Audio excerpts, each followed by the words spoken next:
सुरजीत सिंह दीदेवार जीवन ज्योति के संस्थापक को आज आमंत्रित करते हैं अमृतकाल का सकारात्मक भारत 191वां, जो कि आरजेएस पीबीएच का लगातार चलने वाला ये श्रृंखलाबद्ध कार्यक्रम का 191वां अंक यहां आज रविवार को प्रस्तुत किया जा रहा है, 17 दिसंबर 2023 को। सुरजीत सिंह दीदेवार जी का सादर आमंत्रण है।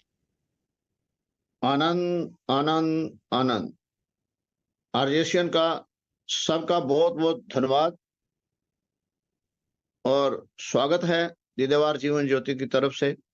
मगर उससे बड़ा जो है आरजेशियन का जो हमारे कर्ता धर्ता हैं वो मोदी मन्ना जी का स्पेशल धन्यवाद है। और मैं अपने आप को तो समझता हूं मैं थकता नहीं, पर वो तो अनथक है। उनके जो डेली के डेली इतने कार्य करते हैं और इतने एक कार्य आज संपन्न होगा, अगले 4 कार्य उससे पहले ही वो तैयार रखते हैं। तो ये आरजेशियन का सौभाग्य है कि हमारे को ऐसा एक लीडर मिला है और हम सब उसके साथ जुड़ रहे हैं। और ये जो जुड़ रहे हैं ये भी परिवार ही है और आज का सब्जेक्ट भी परिवार है। सो परिवार को कैसे बना, परिवार को समझना और परिवार का दायित्व क्या है, और ये सभी आज हम इस बात में जानेंगे। बहुत कुछ हम अपने जीवन में करते तो हैं, कुछ समय से करते हैं, कुछ अनजाने में करते हैं, मगर जब हमें किसी चीज का समझ आ जाए तो हम उस कार्य के अंदर डिवोशन के साथ करते हैं, जो उसका रिजल्ट आता है तो ज्यादा चाहता है। दीदेवार जीवन ज्योति के अंदर सदा 3 नियम की बात की जाती है। एक है प्राकृतिक नियम, एक है मानव का व्यक्तिगत नियम और एक मानव का सामाजिक नियम। प्राकृतिक नियम के अंदर अनेक प्रकार के जीव जंतु हुए हैं और उन जीव जंतुओं के अंदर अपना कोई नियम बनाने की क्षमता उनमें नहीं है। इसीलिए मानव एक ऐसी शक्ति उसको मिली है जो अपनी बुद्धि के अनुसार, अपने मन के अनुसार एक अपना जीवन समझता है। तो उसी ने एक अपनी सामाजिक नियम बनाया है और उस सामाजिक नियम के अंदर एक नियम है परिवार गठन का नियम। जब भी हम पुरातन समय से मानव ने जब उसके अंदर बुद्धि विकास हो रहा था तो उसने आपस में बात करने के लिए इशारों से बात करी,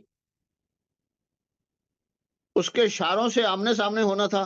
फिर उस अपनी बात को उसने पत्थर को मोड़कर मूर्ति के रूप में बनाया कि अपना मैसेज दिया जाए, जो उसके पास आ जाए तो उसको समझ ले।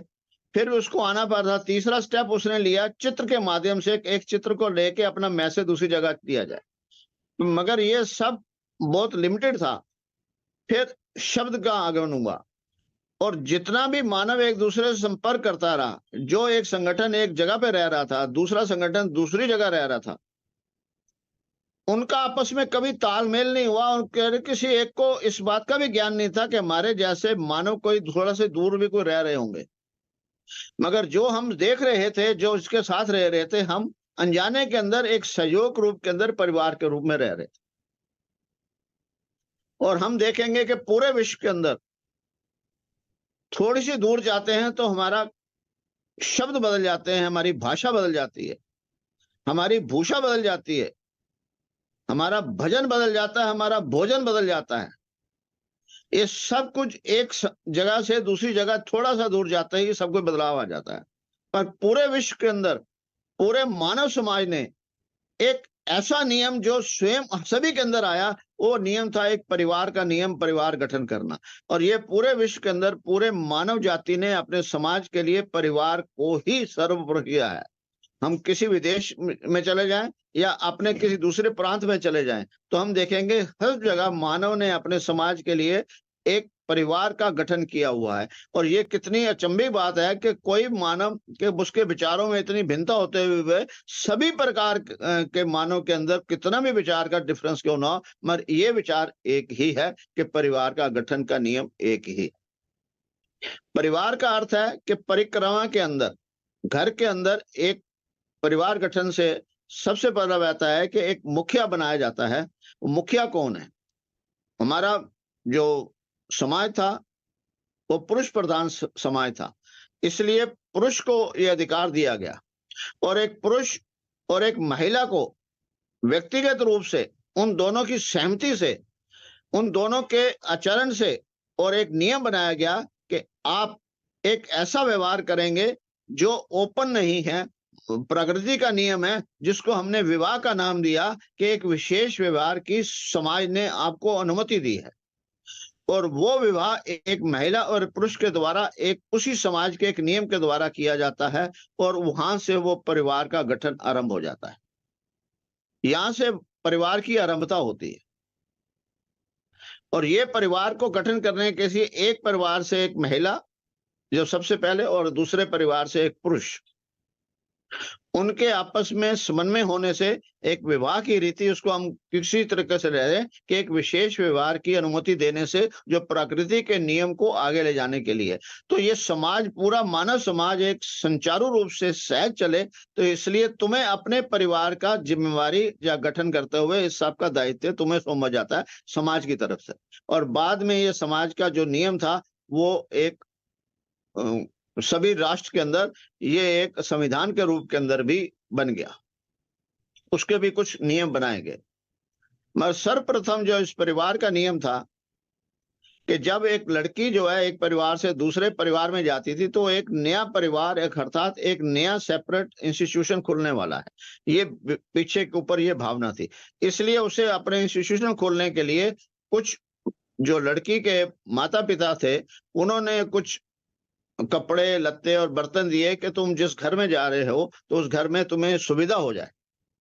और पुरुष के अंदर जो था कि वो भी अपने लिए इस बात का सहयोग देता था कि स्त्री के लिए कि तेरा दायित्व भी उठाऊंगा, मगर परिवार के गठन के साथ घर का जो चारदीवारी के अंदर है गठन जो है उसका दायित्व तेरा है।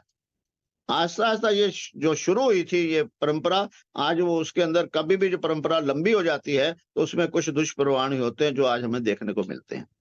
और इस परिवार के अंदर सभी के अंदर ये उत्सव की तरह मनाया गया है कि बहुत बड़ा ये एक ऐसा जीवन के अंदर, पहला तो एक जन्म का अध्याय होता है और दूसरा उसके अंदर एक नया जीवन उसका आरंभ होता है विवाह के अंदर। तो इसको भी उत्सव के अंदर मनाया जाता था। जो अपने जान पहचान वाले थे उन सबको बुलाया जाता।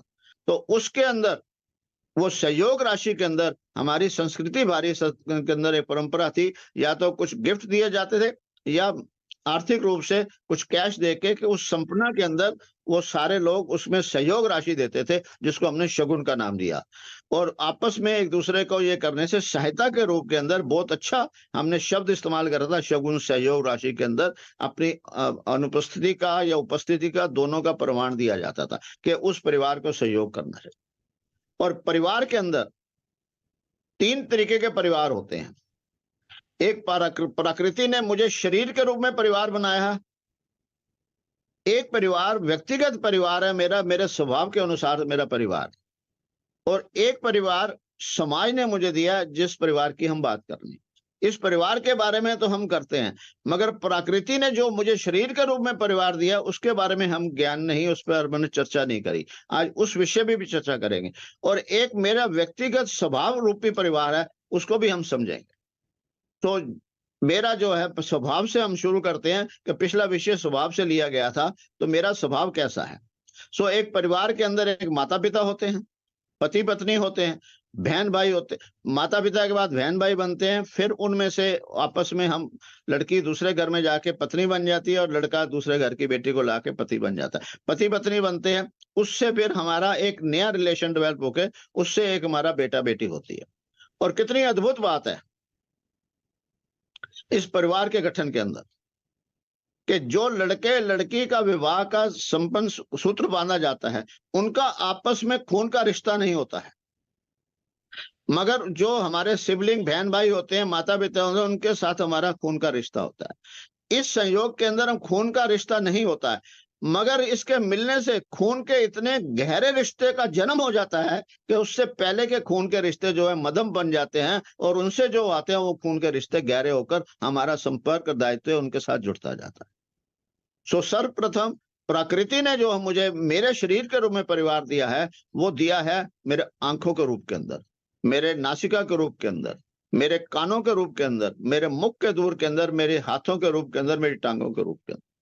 पूरा शरीर भी जब मिलता है, सहयोग देता है, तो मेरा शरीर एक परिवार के रूप के अंदर कामयाब होता है और उसको लेके जाता है। मेरे चेहरे पर 2 आंखें हैं। ये 2 आंखें एक दूसरे का नहीं देख सकती हैं और इन दूसरों को मालूम भी नहीं कि मेरे साथ कोई दूसरी आंख भी है। मगर कितना सहयोग है कि जब भी देखेंगी एक ही दृश्य देखेंगी। ये मेरे के परिवार का ये मुझे निर्देश है प्रकृति द्वारा कि घर के जो परिवार सदस्य हैं, परिवार के लिए एक ही भावना हो, एक ही विचार हो तो चलता है। मेरे को 2 कान दे रखे हैं, अपोजिट डायरेक्शन के अंदर है। दोनों एक दूसरे को नहीं देख सकते, जानते भी नहीं है, मगर दोनों तरफ से जो आवाज सुनेंगे, ध्वनि एक ही सुनेंगे, एक ही शब्द सुनेंगे, इतना सहयोग है। नासिका भी सहयोग देती है। एक नासिका मेरे को जीवन के लिए श्वास लेती है और दूसरी छोड़ती।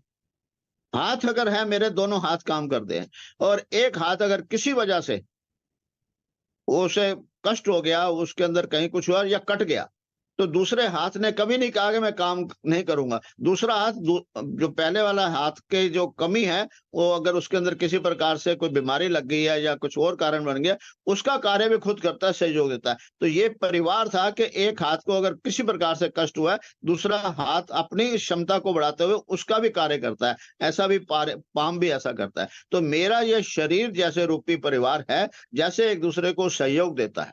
और इसके अंदर एक मुख्य द्वार है। जो मुख है उसका द्वार तो एक है, वो है एक, मगर कार्य 2 करता है। और मुख सब कुछ अपने पास लेता है, जितना भी लेता है अपने पास ना रखकर पूरे शरीर को बांट देता है। ये मुख से मुखिया बना है। इसलिए हमारा जो परिवार का है, हम एक मुखिया भी बनाते हैं, उसका दायित्व भी बनते हैं, पर सबको एक बराबर देखकर देखता है। तो ये मुखिया शब्द जो है हमारे परिवार में भी आता है। और दूसरा, ये तो प्रकृति ने मेरे शरीर के रूप में परिवार के अंदर मुझे दिया है। अब मेरे स्वभाव के रूप में अगर परिवार आएगा, तो जो हमारा परिवार है उसको हम कितने सहजता से और अच्छे ढंग से दे पाएंगे। तो मेरा स्वभाव क्या है? सबसे पहले मुझे ज्ञान चाहिए। ज्ञान है पिता मेरा, शक्ति है माता मेरी, सहयोग है भाई मेरा, प्रेरणा है बहन मेरी, शांति है पत्नी मेरी, आचरण है बेटी मेरी और भविष्य है बेटा मेरा। अगर मैं अपने स्वभाव को अपने में लेता हूं, तो मैं एक पूर्ण रूप से एक पारिवारिक इंडिविजुअल स्वयं का अंदर व्यक्तिगत नियम के अनुसार से मैं अपना एक परिवार अपने स्वभाव का बनाता हूं। और ऐसा ही हम हर परिवार का सदस्य जो हम गठन करने जा रहे हैं, गठन करते हैं, जो हमारे सब पूरे समाज में ले रखा है। तो पहला प्राकृतिक का परिवार शरीर के रूप के अंदर, दूसरा मेरा जो है स्वभाव के रूप के अंदर परिवार, जो अभी हमने इसके बारे में चर्चा करी है, और तीसरा है परिवार जो हमारे मानव के संगठन से होता है। इस परिवार के अंदर सहयोग कैसे देना है, आचरण कैसे है, संस्कृति कैसी है, हमें सब कुछ देखना है। मगर हमें अपने पहले 2 अगर हम उस हमारे भावना के अंदर, हमारे विचारों में जो 2 परिवार की हमने चर्चा करी है, वो अगर रहेंगे, तो हमारे जो तीसरा जो सबसे बड़ा सामाजिक परिवार है, समाज के रूप के अंदर हमारे प्रदर्शित किया जा रहा है, उसमें हम चल पाए। उसके अंदर सबसे बड़ी बात क्या है? सबसे बड़ी बात है कि 2 ने दायित्व उठा के एक संस्था का गठन करा है। दोनों का बराबर दायित्व है। और प्राकृतिक नियम के अनुसार महिला के अंदर एक स्वभाव है, उसके अंदर ममता अधिक होती है। इसलिए 4 दीवारी के अंदर बच्चों का पालन पोषण के लिए दायित्व दिया गया, क्योंकि उसमें ममता रहती होती है। और किसी भी महिला की ममता 50 से 60% होनी चाहिए कम से कम, तभी वो उसके अंदर बच्चों का लालन पालन और अपना त्याग की मूर्ति बनती है। और पुरुष के अंदर 20% जो है संवेदना होनी चाहिए, जिसको ममता का भी नाम दे सकते हैं। 80% उसके अंदर स्ट्रांगपन होता है, क्योंकि महिला जो है दिल से कार्य करती है और पुरुष के अंदर बुद्धि से कार्य करता है। और जहां पर यह समन्वय तालमेल बैठता है, वहां परिवार का गठन निश्चित रूप से सही दिशा के ऊपर जाता है। और जहां पर ये जो है महिला का संवेदना थोड़ी पुरुष वाली बन जाए और पुरुष वाली की संवेदना थोड़ी सी महिला वाली बन जाए, तो उसमें परिवार के अंदर कुछ समस्याओं का समाधान करने में कठिनाई होती है। तो जहां पर हमें ये अपने संविधान के अंदर भी देखना है, अपने विचारों के अंदर देखना है। आज बहुत बड़ी बात हो गई है कि आधी आबादी की बात करते हैं और हम उसको समन्वय अधिकार देने की बात करते हैं। अधिकार जो है मानव के और सामाजिक नियम और प्राकृतिक नियम से बन के चलने चाहिए कि महिला को जिस प्रकार से बनाया गया उसके अधिकार को ध्यान दिया जाए, और जो पुरुष का अधिकार है उसका ध्यान दिया जाए। महिला पुरुष के अधिकार में सहयोग दे और पुरुष महिला के अधिकार में सहयोग दे, ना कि एक दूसरे के अधिकार के अंदर जाकर करा जाए। बहुत कुछ ऐसे कार्य हैं जो पुरुष कर सकते हैं। ये देखने के लिए बात है कि कुछ महिलाएं सभी कार्य कर रही हैं, पर वो कुछ महिलाएं ही कर सकती हैं, और जो महिला वो करती हैं तो उनमें परिवार को चलाने में कठिनाई भी आती है। वो सहयोग रूप के अंदर तो करा सकते हैं, मगर वो सिर्फ इसी हक से लें कि मैं भी बराबर का हूं और मुझे भी ये करना है, यह इस वजह से हमारे परिवारों में कठिनाई आ रही है। तो हमें दायित्व को और अधिकार को भी समझना है। और परिवार के अंदर कितनी अच्छी बात है कि अधिकार जो है और दायित्व है, सभी का दायित्व अलग अलग है। पिता का दायित्व अलग है, माता का दायित्व अलग है, बेटे का दायित्व अलग है, बेटी का दायित्व अलग है। अर्थात परिवार के अंदर 4 सदस्य या 6 सदस्य या परिवार जो है संगठित है, और दूसरे माता पिता भी हैं जो दादा दादी बन जाते हैं, नाना नानी भी बन जाते हैं। वो परिवार के सबके दायित्व अलग अलग हैं। पिता का दायित्व अलग है, माता का अलग है, बेटे का अलग है, बेटी का अलग है। सभी अगर दायित्व, और देखो अधिकार सबका सेम है, खाना बनेगा सबको बराबर मिलेगा, जो भी राशि है, जो भी असेट्स है, उस सबके अंदर बराबर डिवाइड जाते हैं। तो दायित्व अलग अलग होते हुए अधिकार एक जैसा है। सो हमने आज के वर्तमान विषय के अंदर, पहले हम दायित्व अपना निभाते थे, आज वर्तमान दृश्य में जैसे हम प्रगति कर रहे हैं, हम अधिकार के ऊपर जा रहे हैं। हमें इस पे भी सजग होना पड़ेगा कि भी हम अधिकार की बात नहीं करें, पहले मैं दायित्व निभाऊं। मेरा पिता का दायित्व क्या है, मैं माता हूं तो माता का दायित्व क्या है, मैं बेटी हूं तो बेटी का दायित्व क्या है, भाई बेटा हूं तो बेटे का दायित्व क्या है, और मेरा भाई के रूप में क्या दायित्व है, और मेरी बहन के रूप में क्या है, उस परिवार के ऊपर हम अपना दायित्व निभाएंगे तो हमारा परिवार एक नॉर्मल सरमन और एक जैसा रहेगा। और सबसे बड़ी बात, जिस प्रकार मेरा पूरा शरीर सहयोग देकर परिवार के रूप के अंदर आंख कान एक दूसरे का सहयोग देते हुए मेरा शरीर एक जगह से दूसरे ले जाता है, वैसे ही मेरे इस परिवार की जैसे भी हो विचारधारा एक होनी चाहिए। जो अगर कहीं मतभेद है तो उस चार दीवारी परिवार के अंदर रहना चाहिए, पर वो विचारधारा जो मतभेद है वो इस चार दीवारी से बाहर नहीं जानी चाहिए।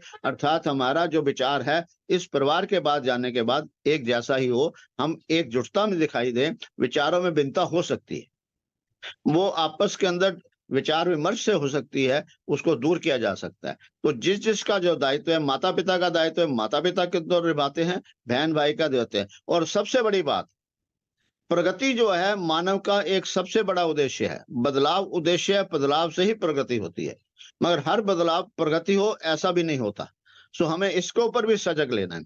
और हमारे जो माता पिता हैं वो कई बार अपने ही जीवन के ऊपर देखते हुए वो इतना स्ट्रिक्ट हो जाते हैं कि बच्चों को वो लूज नहीं कर पाते, उन्हें नया सीखने के लिए रोकते हैं, परंपरा के ओर बन जाती है। याद रखिएगा, परंपरा कभी भी एक जैसी नहीं होती है।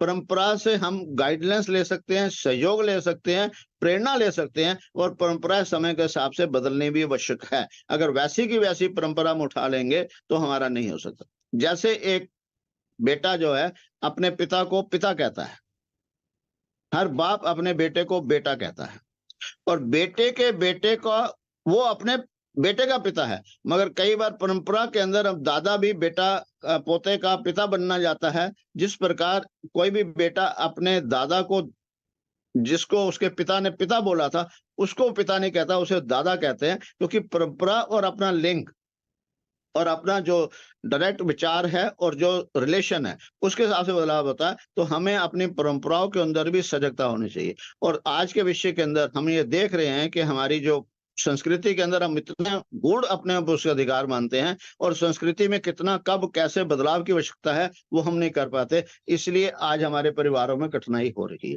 क्योंकि हमारी विचारधाराओं में फर्क हो रहा है। आज से 30 साल पहले, 3 दशक से पहले मानव की प्रगति की स्पीड बहुत कम थी, और 3 दशक 30 से जो प्रगति बहुत तेज हो रही है। और एक जनरेशन नहीं, सिबलिंग अपने बहन भाइयों के अंदर भी 5-6 साल का फर्क हो तो उसमें भी जनरेशन गैप दिखाई दे रहा है। तो हमें अपने आप को भी वर्तमान के अंदर बदलाव की आवश्यकता है। और घर के अंदर जब भी परिवार बैठे, तो मित्र की तरह बैठें, सहयोग की बैठें और सबको अपने विचार रखने का अधिकार दें। उसके अंदर एक संयम रखें और उसके अंदर सम्मान भी रखें, मगर विचार रखने का जिस परिवार के अंदर ये अधिकार सभी को है, वो विचार धारा एक दूसरे से संपन्न करके विचार विमर्श से वो एक सहज और करता है। और यही परिवार एक राष्ट्र के लिए, प्रांत के लिए, दूसरे के लेते हैं। हम आरजीएस कहते हैं विश्व एक परिवार है। तो पहले मैं अपना जो प्रकृति ने मुझे शरीर के रूप में दिया है, इंडिविजुअल रूप के दिया है, मैं उसमें ध्यान दूं, फिर मैं अपने स्वभाव के ऊपर ध्यान दूं, फिर जो मेरा व्यक्तिगत परिवार है उस पर ध्यान दूं, तभी मैं अपने पड़ोस का, मोहल्ले का, प्रांत का और राष्ट्र का या विश्व का परिवार के अंदर आगे ले जा सकूं। सिर्फ बातें नहीं करनी है, सर्वप्रथम स्वयं को जानो, स्वयं को पहचानो, ये काम करना है। और जैसे ही मैं अपने शरीर को और अपने स्वभाव को समझता हूं, अपना स्वयं का स्वामी बन जाता हूं। और मेरे परिवार के सभी सदस्य स्वयं के स्वामी हैं, मगर उसका हक होते हुए भी, उस स्वयं के स्वामी होते हुए भी एक परिवार के रूप में उनका दायित्व भी है, उस दायित्व भी है। इसी प्रकार घर का जो मुखिया है वो अगर अपने लिए ध्यान रखेगा तो परिवार नहीं चलेगा। जिस प्रकार मुख जो है, जितना भी आहार है सब लेता है खुद ग्रहण, अपने पास न रखकर शरीर को बांट देता है। इसलिए घर का एक मुखिया, वो महिला भी हो सकती है, पुरुष भी हो सकती है। जब वो माँ बाप बूढ़े हो जाते हैं तो बेटा घर का मुखिया हो जाता है। सो जो भी मुखिया है उसे इस बात का ध्यान रखना ही होगा कि अपने स्वार्थ, अपने निजी स्वार्थ को बाद में रखकर परिवार के बाकी सदस्यों के लिए जो जिसकी आवश्यकता है उसके पूरने का दायित्व भी उसे रहता है। तो ये हमारे समाज का नियम था, जिसको हमने बहुत अच्छे ढंग से समझा है, चल रहा है। अनजाने के अंदर हम कर रहे हैं, पर कुछ ना कुछ थोड़ी थोड़ी कमियां रहती हैं, जिसके ऊपर आज हमने थोड़ा सा रोशनी डालने का अपना आशय करा हुआ है। और मैं अपने व्यक्तिगत नियम से करूँ, इन सबको नियम को देखते हुए मैं अपने परिवार के अंदर एक पारिवारिक, सांसारिक और पूरी तरह सामाजिक होते हुए सभी चीजों से मैं अपने आप को सही मानता हूं, और शारीरिक रूप से भी, आर्थिक रूप से भी, मानसिक रूप से भी, पारिवारिक रूप से भी, सामाजिक रूप से, क्योंकि मैंने अपने जीवन में इसको उतारा है और उसी के हिसाब से मैं चल रहा हूं। और यही एक कारण है कि जब मेरे अंदर प्रेरणा मिली, सो मैं समाज को, जो मैंने अब मेरा अपना अनुभव है, अपने अनुभव के अनुसार से मैंने दिया है। हाँ, हमारे जो परंपराएं हैं, संस्कृति है, उसके अंदर ध्यान देना है। संस्कृति सिर्फ संदेश के लिए, इंफॉर्मेशन के लिए नहीं हो। हमारे जितने भी ग्रंथ हैं या कहीं पर भी हम कहें, प्रेरणा स्रोत जो हमारे राष्ट्र के लिए जो कुर्बानी दे रखी है, हमने उनके जीवन से अंदर प्रेरणा लेना है। सिर्फ हमने उनका स्वागत करके उनको याद करने तक निश्चित नहीं रहना। उन्होंने वो कहाँ तक पहुंचे हैं, क्या खूबी थी उनमें, मैं उनसे वो प्रेरित हूं। एक ग्रंथ क्या कह रहा है, सिर्फ सुन के जप कर उसका ना करूं, मैं अपने जीवन पे उतारूं। ये मैं अगर उतारूंगा, और परिवार का सभी सदस्य अपने अपने नियम से कहते हैं, जैसे स्कूल के अंदर हम टीचर को भूल गए, किताब को भूल गए, क्योंकि उसके अंदर जो सब्जेक्ट था वो हम ले आए 5 गुना 5 25 ले आए, तो उसी प्रकार से हम ऐसे ले आए। और एक बहुत बड़ी बात है, प्राकृतिक नियम के अंदर, ये मानव के नियम के अंदर है, बाकी जीव प्राणी के लिए बात नहीं हो रही है, कि जैसे ही परिवार का गठन होता है, विवाह होता है, जिसे विशेष व्यवहार की अनुमति दी गई है, तो जैसे ही शारीरिक रूप से एक महिला का और एक पुरुष का मिलन होता है, तो उसके 40 दिन के भीतर एक चेतना जो है महिला के गर्भ के अंदर आके स्वयं संदेश देती है कि मैंने इस गर्भ के अंदर अपना निवास बनाया है। और वो 40-40 के 7 पड़ाव उसके अंदर पूरे करती है, और शरीर के रूप के अंदर, मानव रूप के अंदर वो तैयार करके उसका इस शरीर माँ के गर्भ से बाहर आकर इस संसार में उसका आगमन हो जाता है। और ये 40 का अंक और ये 7 का अंक, हमने जो 7 जन्म समझे हैं, ये 7 पड़ाव हैं 40-40 के, जो माँ के गर्भ में बनाए हैं। और मानव जीवन के अंदर 7 का इसलिए महत्व है कि देखो प्रकृति ने कितना अच्छा नियम दिया है कि पहले 7 साल जो बच्चा शिशु है वो सब कुछ अडॉप्ट करता है, उसे सिखाना नहीं पड़ता। वो जिस परिवेश के अंदर, जिस परिवार के अंदर उसका आगमन होता है, उसकी भाषा, भूषा, भजन, रिश्ता, सब कुछ सहज ही वो स्वीकार कर लेता है, क्योंकि उसके अडॉप्टेशन है। उस घर की जो बुराई और अच्छाई जो भी कुछ है वो सेम ग्रहण कर लेता है। और दूसरे 7 साल के अंदर हमें उसे सिखाना पड़ता है। तो सिखाते हैं उसको, स्कूल में बैठते हैं, उसे आदर सत्कार देते हैं, उसे कपड़े पहनने का ढंग देते हैं, उसे शिक्षा प्रणाली देते हैं। तो 2 साल जब पूरे कर लेता है जैसा जो वो बच्चा जो है 14 वर्ष का होता है, तो फिर प्रकृति एक अपना नया नियम देती है उस शरीर के उम्र जिस शरीर ने 14 साल पूरे करे हैं। उसके अंदर जो महिला है उसमें माँ बनने के गुण पैदा करते हैं, और जो पुरुष है उसके पिता बनने के गुण पैदा होते हैं, उसके शरीर के अंदर बदलाव होता है।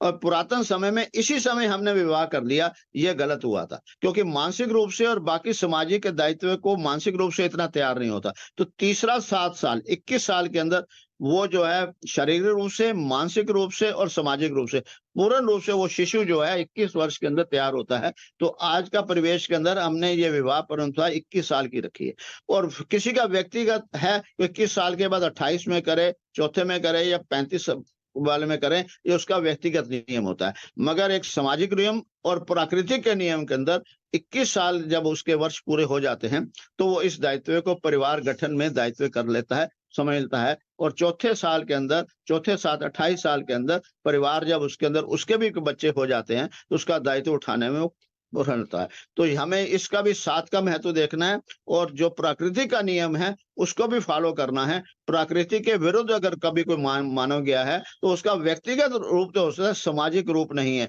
सो मानव का समाज कहीं व्यक्तिगत रूप, किसी ने कहा कि मुझे परिवार का गठन नहीं करना है, तो उसकी व्यक्तिगत धारणा है, मगर वो समाज की धारणा नहीं है। तो विश्व के अंदर करने हमें अपने अंदर ये सब चीजें करनी होगी।